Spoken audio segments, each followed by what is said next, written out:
अस्सलाम वालेकुम। Animal farming and information में खुश आमदीद। हम आज इधर एक सरगोदा में एक फ़ार्म है, मेरे एक दोस्त हैं, उनके फार्म पे मौजूद हैं। ये इस फार्म की कंडीशन, पैथेटिक कंडीशन जिसे कहते हैं, ये उस लेवल पे पहुंचा हुआ है सिर्फ मैनेजमेंटल फॉल्ट की वजह से। ये वकास भाई हैं, इन्हें हमने शेखुपुरा से बुलाया है। ये लाइफ स्टॉक के शोबे से ये भी वाबस्ता हैं और मतलब हम इधर इम्प्लीमेंट करेंगे वही वाले रूल्स जो हम उधर अपने फार्म पे यूज़ करते हैं, जो आप बाकी वीडियोस में देख चुके हैं पहले। ये हमारे साथ ये इसी फार्म पे नेक्स्ट मैनेजमेंट इनके हवाले होगी, यही इंशाल्लाह ताला इसको मैनेज किया करेंगे।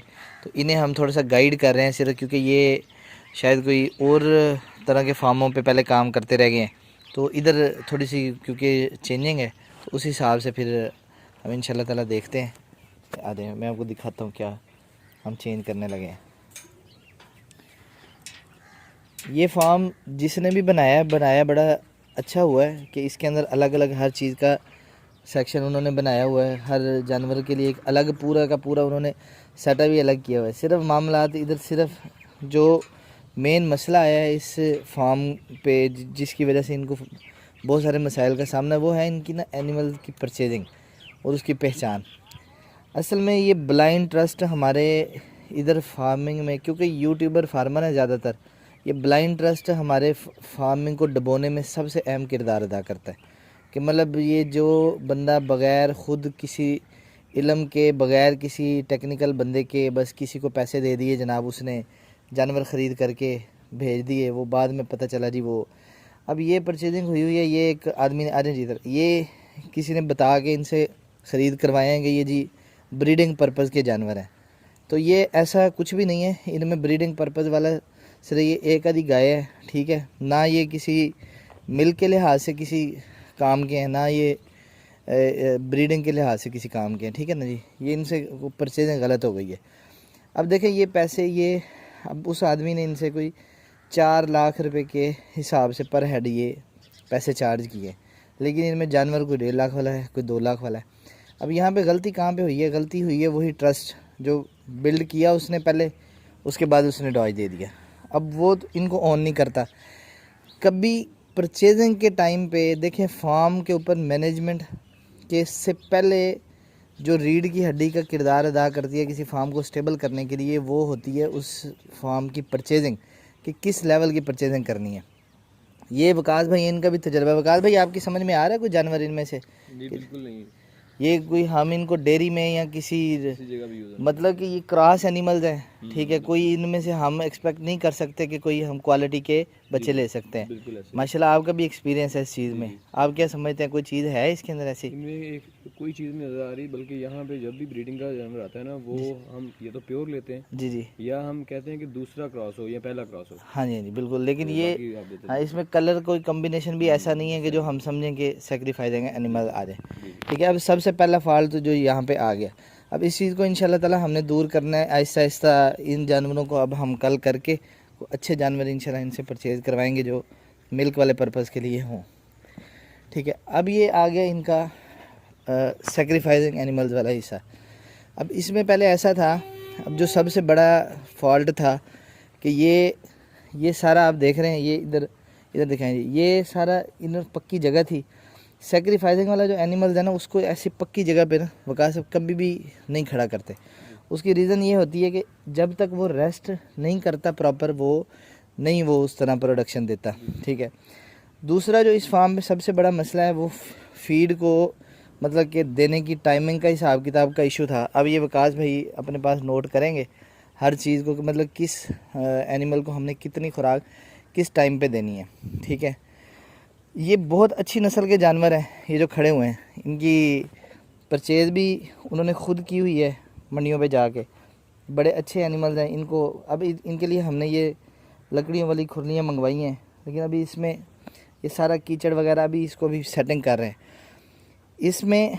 अब ये जो जानवर हैं ये हमारे मतलब कि थोड़े से बड़े हैं, मतलब कि दूसरे जानवरों की निस्बत। इनको हमने वकास 2.5 किलो खुराक इनको हमने दिया करनी है। 2.5 किलो में हमने 1 किलो रखना है प्रोटीन सोर्स और 1.5 किलो रखना है एनर्जी सोर्स। एनर्जी सोर्स में हम मुख्तलिफ़ चीज़ें इस्तेमाल कर सकते हैं, विद टाइम जो चीज़ हमें मार्केट में कम रेट पे अवेलेबल है। अभी हमें सूखी रोटी अवेलेबल है कम रेट पे एनर्जी सोर्स के तौर पे, हम उसको ले रहे हैं। सूखी रोटी जनाब वकास साहब, हमने सूखी रोटी एनर्जी सोर्स के तौर पे यूज़ करनी है, और साथ में जो ये है अपना प्रोटीन सोर्स पे हम इनको देंगे करा। करा जो है ये चने की टुकड़ी होती है, इसमें हाई प्रोटीन, हाँ हाई प्रोटीन है, 37-42 तक इनके अंदर प्रोटीन का लेवल होता है। ठीक है जी। अच्छा, अब ये इधर सेटिंग अभी हमने करनी है। ये सारा अभी गंद खराबा तो खैर मचा हुआ है, इसको भी दूर करवाएंगे इंशाल्लाह ताला। ये इंशाल्लाह जब सेट हो जाएंगे फिर वकास भाई यहाँ की एक वीडियो भी हमारे साथ शेयर करेंगे कि सेटिंग के बाद हमने इनका क्या किया। अभी ये देखें ना, बिल्कुल ही जानवर तंग खड़े हुए हैं यहाँ पे। तो अच्छा, ये जो जानवर है इनको हमने रखना है जी 2 किलो पे, ये वाले जो जानवर हैं। ठीक है जी। अच्छा, अभी ये 2 किलो पे इसलिए रहेंगे क्योंकि एक तो वो जो है उसमें ज़्यादा जानवर जो है वो 2 दांत हो चुके हैं, इनमें कुछ खीरे भी हैं जो मतलब कि छोटे हैं। ये इंशाल्लाह ताला 2 किलो पे कवर हो जाएंगे। अगर हम देखेंगे कि ये हमें प्रोडक्शन नहीं दे रहे, फिर हम खुराक इनकी बढ़ा लेंगे। ठीक है। अब इनको एक नाम दे लें जी वकास भाई, और उस हिसाब से इनका जो है एक खुरली के ऊपर इनको इनका नाम रख लें, इनको मुतय्यन कर लें कि यार यही वाले इधर बांधे जाने हैं। इनको हमने 1 किलो एनर्जी सोर्स देना है और 1 किलो हमने देना है प्रोटीन सोर्स। ठीक है। ये दोनों का कम्बिनेशन करके इंशाल्लाह ताला ये उससे पल जाएंगे। उसके बाद आगे ये, अब इसके अंदर हमारे पास खुरली बड़ी थी, इसमें कुछ हमने छोटे जानवर डाल दिए हैं, 2 हमने बड़े डाल दिए हैं, लेकिन खुराक इनकी 2 किलो पे ही रहेगी। क्योंकि अगर 2 बड़े हैं तो इसमें छोटे भी हैं, तो एवरेज बराबर हो जाएगी। बड़े वो खुद ही अपने हिसाब से खा लेंगे 2.5 किलो, छोटे जो हैं वो 2 किलो खा लेंगे। ठीक है जी। ये इस हिसाब से ये इनका जो है ना, इनकी खुराक आपने 2 किलो ही रखनी है। ठीक है। डाइट प्लान के तौर पर इनको भी 1 किलो एनर्जी सोर्स आपने देना है और 1 किलो जो है उस पर। यहाँ पे सारे इधर हमने अभी वो लगवाने हैं किले, ताकि ये भी लगाने लगा बंदा। इधर सफाई करवा के ये हमने इनका जो धूप के टाइम पे जानवर बांध रहे हैं, ये वाली जगह हमने जनाब उनके लिए बनानी। अच्छा, ये जानवर हमने अलग करवा दिए क्योंकि ये वो सेक्रीफाइसिंग वालों में नहीं आते, इसलिए इनको जनाबे वाली हमने अलग बनवा दी है। खुराक इनको आपने 1 किलो पर टाइम के हिसाब से जनाब आधा किलो एनर्जी सोर्स और आधा किलो इनको आपने देना है प्रोटीन सोर्स। ठीक है। इनको अलग से आपने इधर कर लेना है। इनको भी एक नाम दे लें। एक खुरली हम यहाँ पे और रखेंगे, वो वहाँ से कुछ जानवर हमने निकालने हैं, तो वो यहाँ पे हम सेट करेंगे। इस साथ में बच्चों की जगह है। ये फार्म बहुत अच्छा बनाया गया था जब अपने दौर में, लेकिन बस इसमें मतलब कि इसको रनिंग में नहीं लाया गया, इस वजह से ये थोड़ा सा खस्ता हाल हो गया। ऐसा नहीं कहा जा सकता कि यहाँ पे कोई मतलब कि किसी चीज़ की कमी है। हर चीज़ पूरी होने के बावजूद भी यहाँ पे सिर्फ मैनेजमेंट की वजह से जो है अपना प्रोडक्शन नहीं आ रही और लॉस में जा रहा है। तो ये भी अभी आपने ये देखा कि ये खस्ता हाली की आपके साथ एक पिक्चर हमने शेयर की है।